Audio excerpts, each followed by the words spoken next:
क्या हाल है आप सबके। मेरा नाम डॉक्टर एनके शर्मा है। लास्ट मिनट रिकॉल ये सीरीज हम कर रहे हैं और जो मैंने पिछला वीडियो डाला उसमें बहुत से बच्चों ने इवोल्यूशन इस वाले चैप्टर के लिए कहा कि सर इसकी भी लाइंस एक बार डिस्कस कर दीजिए। तो मैं एक बार एनवायरमेंटल इशू इसके बाद करूंगा, पहले इवोल्यूशन की कुछ लाइंस आपके साथ डिस्कस कर देता हूं। तो मैं अपनी तरफ से कुछ लाइंस आपको दिखाऊंगा।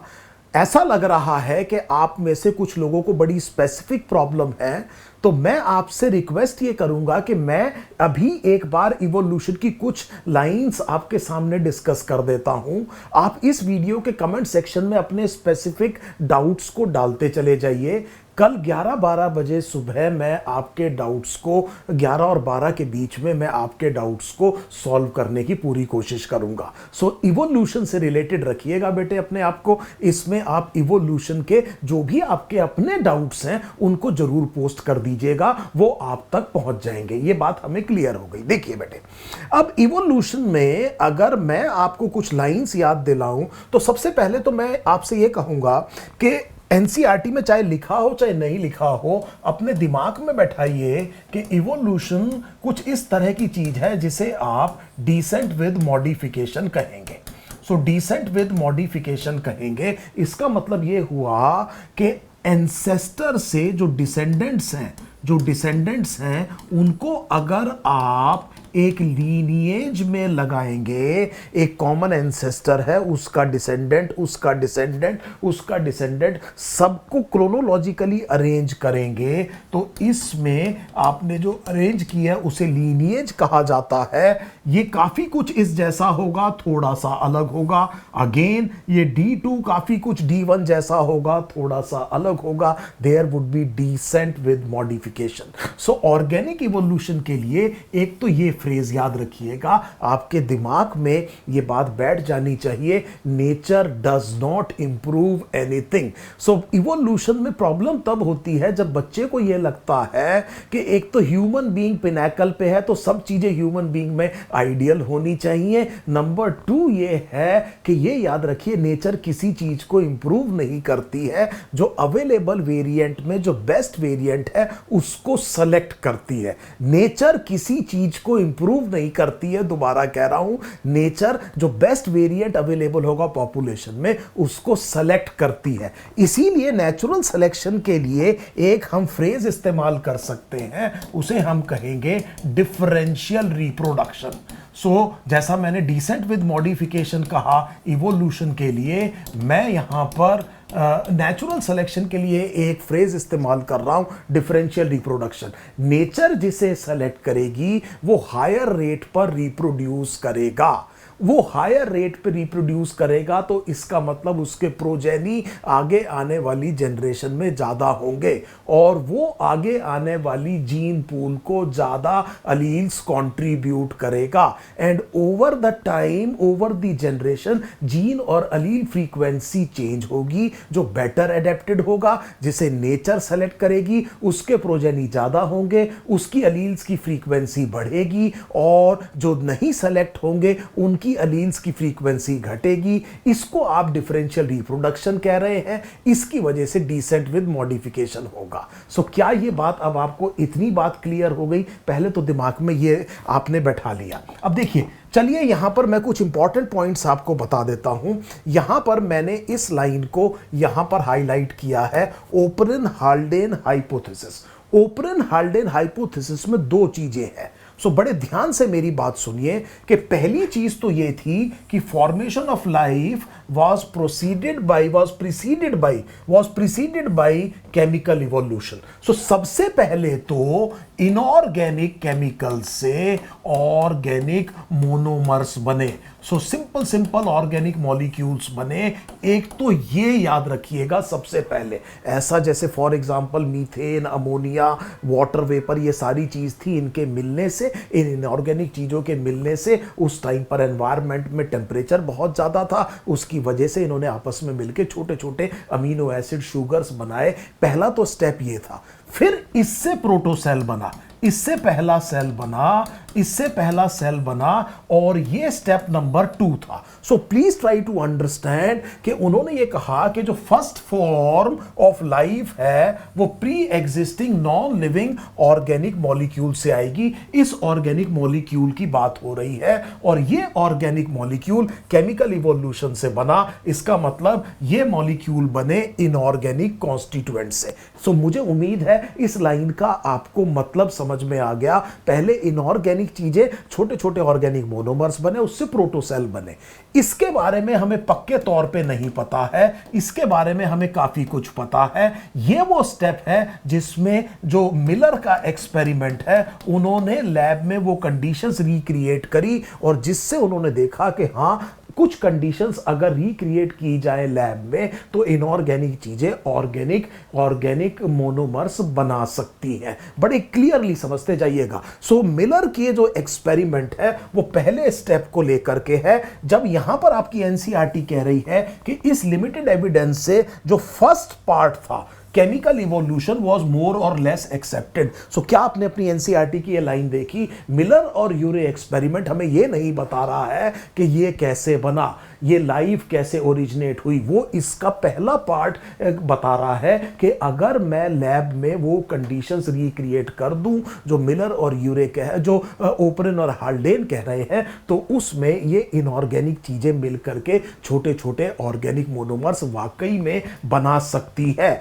और इस चीज को इधर दिखाया मैंने आपको। और एक और चीज समझ लीजिए, इसीलिए एनसीईआरटी कह रही है वी हैव नो आइडिया कि कैसे फर्स्ट रेप्लिकेटिंग चीजें लाइफ की एरोज हुई। ये जो प्रोटोसेल है ये ऑर्गेनिक मोनोमर से बना, इसके बारे में हमें पक्के तौर पे नहीं पता है, लेकिन पहले वाला स्टेप हमें बहुत अच्छी तरह से पता है। सो मुझे उम्मीद है यहां पर आपको बात समझ में आ गई। ऑब्वियसली मैं आपके साथ डिस्कस कर चुका हूं कि लाइफ का पहला जेनेटिक मटेरियल आरएनए होगा, and after all it may be actually an RNA world. So आगे चलते हैं। देखिए, मुझे उम्मीद है अब आपको यहां पर थोड़ी क्लैरिटी जरूर होगी। जैसा मैंने आपसे कहा कि कमेंट सेक्शन में बहुत जल्दी अपने डाउट्स डालिए, ताकि कल मैं आपके इंडिविजुअल डाउट्स पर एक और वीडियो कर सकूं। एक और चीज समझिए, यहां पर यह बहुत इंपॉर्टेंट लाइन है, इसको समझ लीजिएगा। हम ये कह रहे हैं कि जिस तरह से जैसे स्पेशल क्रिएशन थ्योरी है, उनके हिसाब से अर्थ केवल कुछ हजार साल पुरानी है। अर्थ की जो एज है वो बहुत कम है, only few thousand years old. So ये कहा डिवाइन क्रिएशन ने या स्पेशल क्रिएशन ने। यहां पर देखिए बेटे, एक इंपॉर्टेंट चीज समझ लीजिए कि जब हम इस वाली फॉर्म की बात कर रहे हैं रिलीजियस लिटरेचर की, तो उन्होंने ये कहा कि अर्थ करीब 4000 साल पुरानी है। लेकिन डार्विन जब एचएमएस बीगल में गए तो उन्होंने, उनके सामने कुछ वॉल्केनिक इरप्शंस हुए, कुछ ऐसी जगह पहुंचे जहां वॉल्केनिक इरप्शंस हुए। वॉल्केनो जब इरप्ट होता है बेटे, तो आप समझ सकते हैं कि नीचे के जो रॉक्स हैं वो ऊपर आ सकते हैं लावा की फॉर्म में। उन रॉक्स में उनको क्या मिले? फॉसिल्स मिले। और उन्होंने ये देखा कि ये जो फॉसिल्स हैं, बड़े ध्यान से देखिए, उन्होंने देखा कि जो एग्जिस्टिंग लिविंग फॉर्म्स है उनकी सिमिलैरिटी है ना केवल एक दूसरे के साथ में, पर उन लाइफ फॉर्म्स के साथ भी जो मिलियंस ऑफ ईयर्स पहले एग्जिस्ट करती थी, आज नहीं दिखती है। बहुत इंपॉर्टेंट बात बता रहा हूं। तो यहां पर जब उन्होंने फॉसिल देखा तो उन्होंने देखा जो आज ऑर्गेनिज्म जिंदा है ना केवल एक दूसरे को रिजेंबल करते हैं, कुछ रिजेंबलेंस उनसे भी है जो बहुत बहुत पहले टाइम पर मिलते थे। और इनमें से कई चीजें तो एक्चुअली आज नहीं मिलती हैं, वो क्या हो चुकी है? एक्सटिंक्शन हो चुका है। सो जब उन्होंने इस चीज को देखा तो इसका एक बड़ा सिंपल कंक्लूजन उन्होंने निकाला। उन्होंने कहा कि ये जो डिवाइन क्रिएशन है या स्पेशल क्रिएशन है, ये गलत है, ये ठीक नहीं हो सकती। डार्विन पर इस चीज का बहुत बड़ा इंफ्लुएंस था कि उन्होंने ये कहा कि earth is old, very old, not thousands of years as was thought earlier, but billions of years old. यहां से उन्होंने ये कंक्लूजन निकाला, और बहुत इंपॉर्टेंट कंक्लूजन निकाला कि अर्थ केवल 4-5 हजार साल पुरानी नहीं है, मिलियंस ऑफ ईयर्स पुरानी नहीं है, बिलियंस ऑफ ईयर्स है। और तब से डिसेंट विद मॉडिफिकेशन हुआ है। आज का लिविंग ऑर्गेनिज्म इतने पुराने फॉसिल को भी थोड़ा बहुत क्या कर रहा है? रिजेंबल कर रहा है। है और उससे अलग भी है। इसका मतलब हुआ डिसेंट विद मॉडिफिकेशन। मुझे उम्मीद है ये पॉइंट आपको एनसीईआरटी का अच्छे से समझ में आएगा। फिर आपसे बार बार कह रहा हूं, इस वीडियो को एक प्राइमर समझिए और अपने स्पेसिफिक डाउट्स मेरे से पूछिए ताकि मैं बिल्कुल प्रिसाइज आंसर आपको दे सकूं। आगे चलते हैं। देखिए, अभी मैं अपनी तरफ से आपको कुछ इंपॉर्टेंट बात बता रहा हूं। यहां पर बहुत बच्चे गलती करते हैं। Ontogeny recapitulates phylogeny, biogenetic law है, अर्नस्ट हैकल ने दिया। And please try to understand this very very clearly. हम काफी ज्यादा इंफ्लुएंस होते हैं इस शब्द से, ऑन्टोजेनी रिकैपिचुलेट्स फाइलोजेनी। ऑन्टोजेनी का मतलब है डेवलपमेंट ऑफ एन ऑर्गेनिज्म। अगर आप किसी ऑर्गेनिज्म के डेवलपमेंट के बारे में पढ़ेंगे तो आपको उसकी एंसेस्ट्री पता चलेगी। फाइलोजेनी का मतलब क्या होता है? एंसेस्ट्री। मैं जैसे फॉर एग्जांपल आप ह्यूमन एम्ब्रायो को बिल्कुल अर्ली स्टेज में देखेंगे तो आपको notochord, post anal tail, dorsal hollow nerve cord, pharyngeal gill slit दिखाई देंगे तो आपको पता चलेगा कि ये कॉर्डेट का एम्ब्रायो है। सो ये बात तो बिल्कुल ठीक है अर्नस्ट हैकल के, लेकिन हैकल का लॉ गलत है क्योंकि उन्होंने उसको ओवर जनरलाइज कर दिया। अब कुछ बच्चों के लिए यह बात अजीब हो सकती है, दोबारा सुन लीजिए। अर्नस्ट हैकल का जो लॉ था ऑन्टोजेनी रिकैपिचुलेट्स फाइलोजेनी, उसमें अर्नस्ट हैकल ने जो ओवर जनरलाइजेशन कर दिया वो गलत है, वो ठीक नहीं है। इसका मतलब यह हुआ कि हैकल ने ओवर जनरलाइजेशन बेटे ये की कि उन्होंने ये कहा कि किसी का एडल्ट किसी की एम्ब्रियोनिक स्टेजेस से होकर के गुजरा है। इसका मतलब यह हुआ कि फॉर एग्जांपल फिश का जो एडल्ट है वो एम्फीबियन में, एम्फीबियन जब डेवलप हो रहा है तो उसका एम्ब्रायो इस एडल्ट जैसा, इसका एडल्ट उसके एम्ब्रायो जैसा, वो स्टेजेस हैं। मतलब fish plus something is equal to amphibian. इसका मैं आपको एक अनयूजुअल एग्जांपल दे देता हूं। इससे जो मैं कहना चाह रहा हूं उसका मतलब क्या है वो मैं आपको समझाने की कोशिश करता हूं। मान लीजिए कि एक ह्यूमन कपल है जो इनफर्टाइल है और उनमें इनफर्टिलिटी है और कई सालों से उनके कोई बच्चा नहीं हुआ, कंसीव नहीं हुआ। उन्होंने असिस्टेड रिप्रोडक्टिव टेक्नोलॉजी का सहारा लिया और कंसीव हो गई, प्रेगनेंसी कंसीव हो गई। सो इसका मतलब आप समझ सकते हैं कितना बड़ा काम हुआ। घर में बड़ा खुशी का माहौल है और 6 महीने में, मान लीजिए 7 महीने में बच्चा पैदा हो गया। क्योंकि टाइम से पहले हो गया तो वो रेप्टाइल हो गया। ऐसा नहीं होता बेटे, ऐसा नहीं होता। मुझे उम्मीद है मेरे एब्सर्ड एग्जांपल से आप समझ गए होंगे कि मैं जो ओवर जनरलाइजेशन की बात कर रहा हूं, शुरू से ही एम्ब्रायो अलग चलता है। ह्यूमन एम्ब्रायो शुरू से ही ह्यूमन एम्ब्रायो है, वो रेप्टाइल प्लस समथिंग नहीं है, वो एम्फीबियन प्लस समथिंग नहीं है। किसी का एम्ब्रायो किसी का एडल्ट नहीं होता। मुझे लगता है इस घटिया से एग्जांपल से आपके दिमाग में वो पॉइंट घुस गया होगा जो मैं बताने की आपको कोशिश कर रहा हूं। सो यहां पर ये लाइन देखिए एनसीईआरटी की, इसीलिए ये कह रही है NCERT, this proposal was disapproved on careful study performed by Baer. Baer ने हैकल्स लॉ को डिसअप्रूव कर दिया था बेटे, और उन्होंने ये कहा था, देखिए लाइन एनसीईआरटी की, embryos never pass through the adult stages of the other animals. Now please understand the biogenetic law in correct perspective. इसको करेक्ट पर्सपेक्टिव में पढ़ लीजिए। मुझे उम्मीद है ये लाइन भी आपको अब अच्छे से समझ में आ गई होगी। आगे देखिए बेटे, इधर देखिए, होमोलोगस ऑर्गन्स में इट इज नॉट नेसेसरी कि हमेशा फंक्शंस डिफरेंट होंगे। बड़े ध्यान से मेरी बात सुनिए। होमोलोगस ऑर्गन्स उन ऑर्गन्स को कहते हैं जिनका स्ट्रक्चर या डिसेंट सेम है, डिसेंट सेम है और इसीलिए स्ट्रक्चर भी काफी क्या है, सिमिलर है।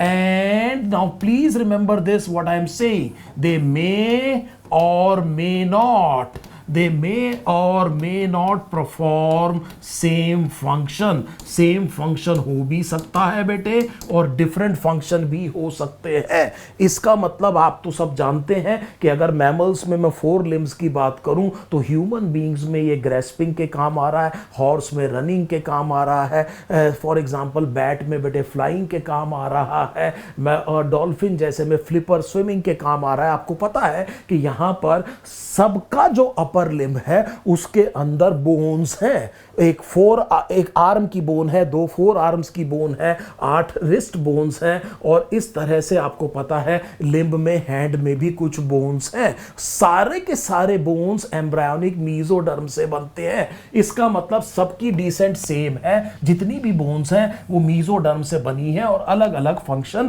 परफॉर्म कर रहे हैं। This is very easy. लेकिन अगर आप वर्टिब्रेट हार्ट देखें तो फिश में 2 चेम्बर्ड, एम्फीबियंस में आप जानते हैं 3 चेम्बर्ड, उसके बाद में आप रेप्टाइल्स में जानते हैं क्रोकोडिलिया को छोड़ के पार्शियली डिवाइडेड वेंट्रिकल आपको देखने को मिलता है, और फिर बर्ड्स और मैमल्स में पूरा का पूरा 4 चेम्बर्ड हार्ट आपको दिखाई देता है।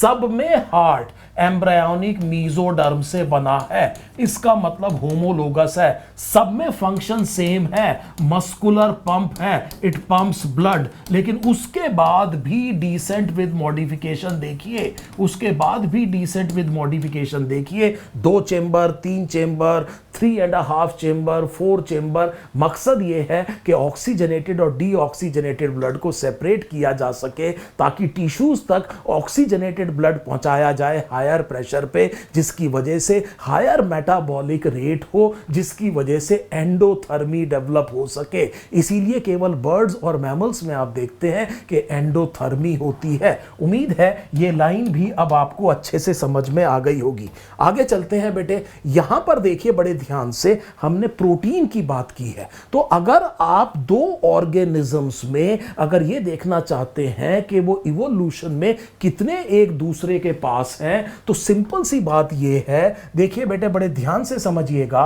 कि अगर आप एक इवोल्यूशनरी ट्री बनाएं तो यहां पर मान लीजिए ए ऑर्गेनिज्म है, ये बी ऑर्गेनिज्म है, इस लीनिएज से सी ऑर्गेनिज्म अलग हुआ, ये डी ऑर्गेनिज्म है और ये ई है। सो डी और ई काफी पास में रिलेटेड है। इनका जो रिलेशन है वो ज्यादा क्लोज है क्योंकि इनका एक कॉमन एंसेस्टर ज्यादा रीसेंट है। डी और ई का कॉमन एंसेस्टर ये रहा।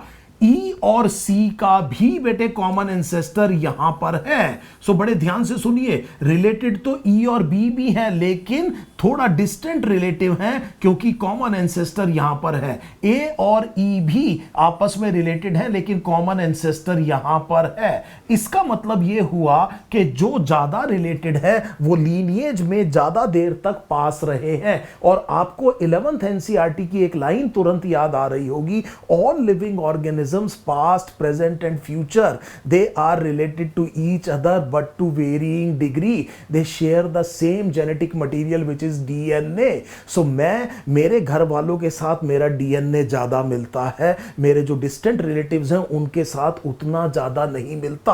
और ये जो होमोलॉजी है केमिकल में बहुत इंपॉर्टेंट एविडेंस है इवोल्यूशन का। यहां पर ये जो शब्द लिखा है प्रोटीन, इसलिए कार्बोहाइड्रेट क्यों नहीं, लिपिड्स क्यों नहीं, एग्जामिनर आपसे पूछेगा, क्योंकि उनके कंपोनेंट्स जेनेटिकली कोडेड नहीं होते। प्रोटीन्स जो हैं वो बेटे अमीनो एसिड के बनते हैं और अल्फा अमीनो एसिड जो प्रोटीनोजेनिक अमीनो एसिड है उनका जेनेटिक कोड होता है। हम तो कह ही रहे हैं कि अगर आपने ये देखना है कि ए, बी और सी में कौन किसके पास है तो सबका डीएनए निकाल लीजिए। डीएनए का जब आप सीक्वेंसिंग करेंगे उसको मिला लीजिए, जिनका ज्यादा सिमिलर है वो इवोल्यूशन में ज्यादा पास है। क्योंकि वर्ल्ड में कन्वर्जेंट इवोल्यूशन बहुत ज्यादा हुआ है जिसमें अनरिलेटेड ऑर्गेनिज्म अगर सिमिलर एनवायरमेंटल कंडीशन में रह रहे हैं तो एक जैसे दिखने लगते हैं। इसीलिए मॉर्फोलॉजी पर अक्सर हम केवल मॉर्फोलॉजी पर क्लासिफिकेशन नहीं करते,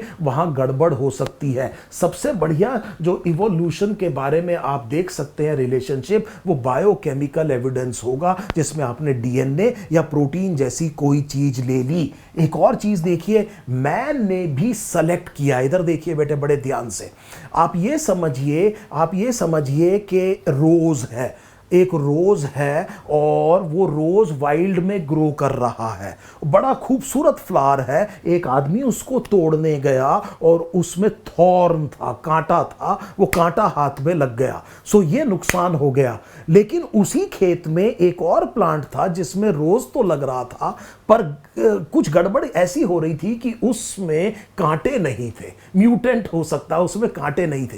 ह्यूमन बीइंग क्या करेगा, इस वाले प्लांट को मान लीजिए उसने उठाया, क्योंकि इसमें कांटे नहीं है, ये उसके काम का है, ये ट्रेट उसे पसंद आ रहा है। प्लांट के लिए कितना इंपॉर्टेंट है इससे फर्क नहीं पड़ता, वो तो ह्यूमन बीइंग ने उठा करके उसको सेलेक्ट किया, अब केवल उसी को प्रोपेगेट कर रहा है, उसी को रिप्रोड्यूस करने दे रहा है, वही जो नेचर करने देती है। नेचुरल सिलेक्शन जिसका मतलब ये है कि नेचर जिसे सेलेक्ट करती है उसका रेट ऑफ रिप्रोडक्शन ज्यादा है, ये काम ह्यूमन बीइंग ने कर लिया। उसने वो प्लांट उठाया जिस प्लांट को उसको लगता है कि उसके हिसाब से, उसे डोमेस्टिकेट किया, अपने अंडर ग्रो करना शुरू किया, और उसने ये थॉर्नलेस वैरायटी, ताकि उसको जाकर के ये फ्लावर को पिक करने में आसानी हो, इस वजह से उसने सेलेक्ट कर लिया। अब ये हो सकता है कि ये प्लांट वाइल्ड में अपने आप ना बचे, ये बात याद रखिएगा। तो मैन ने जब भी सिलेक्शन लगाया है जनरली नेचर के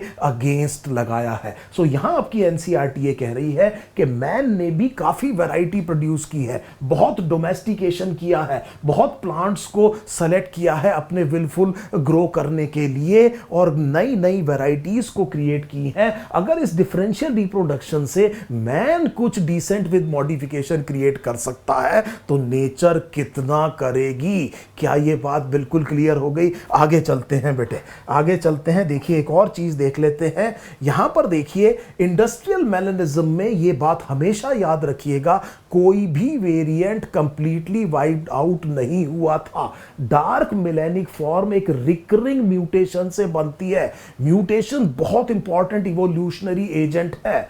जो वेरिएशन किसी जीन पूल से गायब हो गई है, म्यूटेशन से वापस आ सकती है पॉपुलेशन में, और यही चीज बिस्टन बेटुलेरिया में हुआ। बिस्टन बेटुलेरिया में जो डार्क मेलेनिक फॉर्म है वो बार बार म्यूटेशन से बन रही थी, और क्योंकि कोई भी वेरिएंट कंप्लीटली वाइप आउट नहीं हुआ था तो दोनों तरह के एनवायरनमेंट में कोई ना कोई वेरिएंट बच गया और एक्सटिंक्शन नहीं हुई। यह बात बड़े ध्यान से समझिएगा।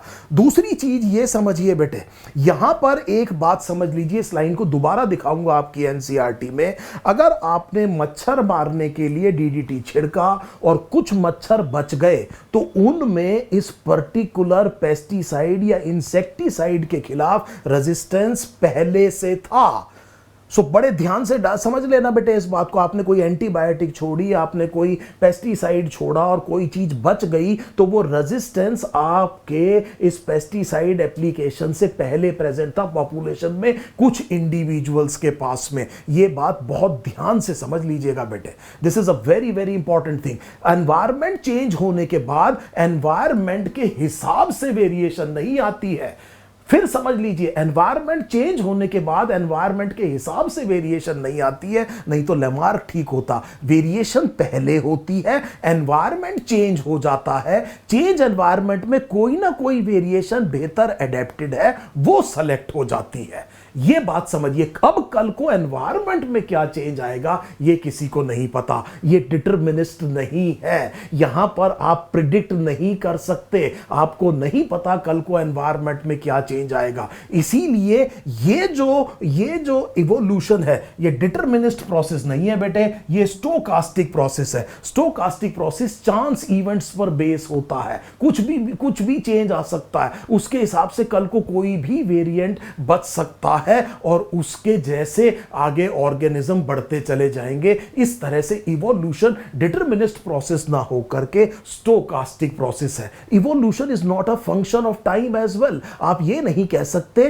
कि अगर इन 100 सालों में इतना इवोल्यूशन हुआ है तो अगले 100 साल में कितना होगा। कभी इवोल्यूशन बहुत ग्रेजुअल होगा और कभी बहुत अचानक हो जाएगा। अभी हम एक टर्म देखेंगे सॉल्टेशन, जायंट स्टेप में हो सकता है। सो कोई ये फंक्शन ऑफ टाइम भी नहीं है। सो ना तो इवोल्यूशन एक डिटरमिनिस्ट प्रोसेस है, ना ये टाइम डिपेंडेंट है। कन्वर्जेंट इवोल्यूशन की वजह से मॉर्फोलॉजी पर क्लासिफिकेशन हम करते नहीं है, खाली मॉर्फोलॉजी पर। मुझे उम्मीद है ये सारी बात बहुत आसानी से आपको समझ में आ रही होगी। एडेप्टिव रेडिएशन के बारे में आप बहुत अच्छी तरह जानते हैं। इस लाइन को मैं कई बार समझा चुका हूं, एक बार फिर समझाता हूं।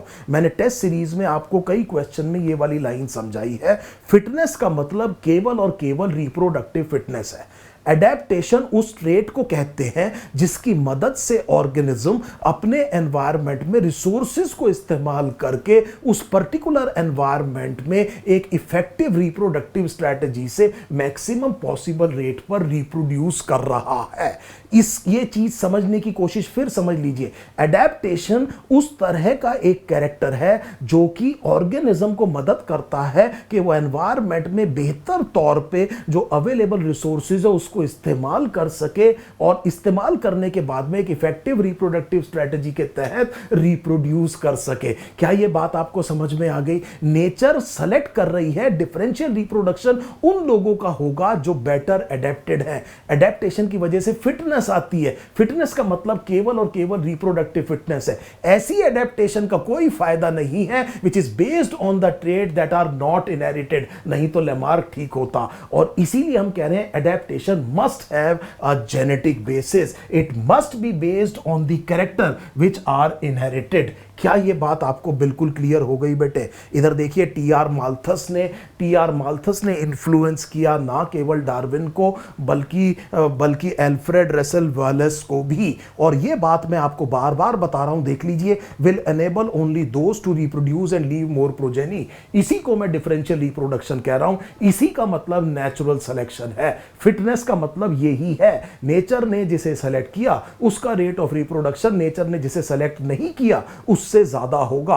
आगे आने वाली पॉपुलेशन में इनके प्रोजेनी ज्यादा होंगे या इन जैसे प्रोजेनी ज्यादा होंगे और पॉपुलेशन में चेंज आएगा, जिसे आप डिसेंट विद मॉडिफिकेशन कहते हैं। इस लाइन का मतलब समझिए। ह्यूगो डी वराइस और डार्विन में मैकेनिज्म ऑफ इवोल्यूशन को लेकर के कोई विरोधाभास नहीं था।